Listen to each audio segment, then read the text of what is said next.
O PL também tentou explicar o posicionamento, né? O Márcio está dizendo que eu estou sério hoje. Algum problema em Sucupira? Não, não é, não. Pode ficar tranquilo. Mas é porque esse tema ele é meio árido, eu acho, né? Eu acho ruim que, na verdade, a gente tenha que explicar as coisas sobre o viés Lula versus Bolsonaro, sabe? Porque eu acho que, já falei isso aqui algumas vezes, isso realmente pesa um pouco para mim. Eu acho que a gente fica muito parado nessa dicotomia que, na verdade, ela é falsa.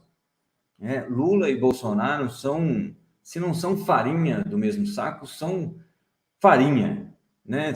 Talvez sejam de saco diferentes, mas são quase a mesma coisa. Aí vai ter gente que vai falar, não, mas o Lula é ladrão, o Bolsonaro não. Muito bem, mas que é triste também esse tipo de argumentação, você ter que exigir ou pensar que essa é uma característica que não seria comum aos presidentes, que é honestidade, né?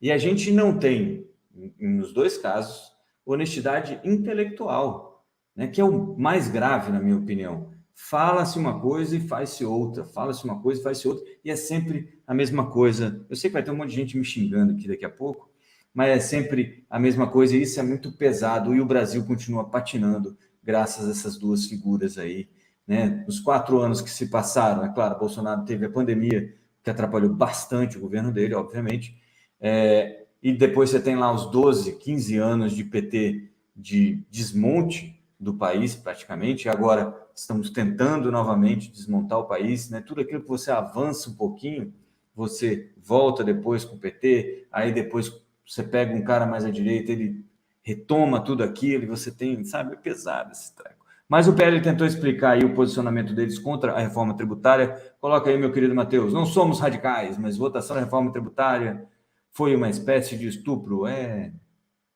Imagético, né? O político brasileiro tem dificuldade com a metáfora, né? É uma coisa horrorosa, olha.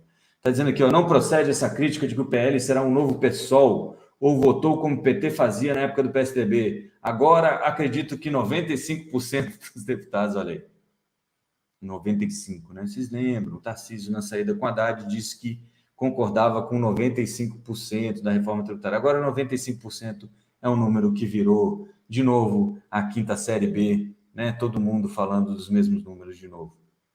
Ninguém leu. Pergunte para 10 deputados, 10 vão dizer não. Então é 100%, né, amigo? Não 95%. Votaram no Oba-Oba. Claro que tem coisas boas no texto da reforma tributária, mas tem coisas ruins, disse o Sanderson, né, para o pessoal aqui do antagonista. A votação foi uma espécie de um estupro. A pretexto de passar um termo que é positivo, sem sombra de dúvida, eles fizeram qualquer coisa para que o parlamento votasse. E isso nunca vai contar com o meu voto. Tentei falar com o relator, ele sumiu. Tentei falar com o presidente da Câmara e não consegui. Então não tivemos saída a não ser votar contra. Isso nada tem a ver com radicalismo.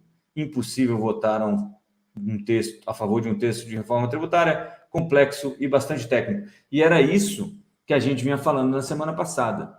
Concordo em gênero, número e grau. Não é possível você votar tão rapidamente uma reforma tributária que o texto foi apresentado minutos antes. E são 40 páginas, 50 páginas de lei, de alterações na lei, fora explicações e todas as justificativas para as mudanças, né? Então,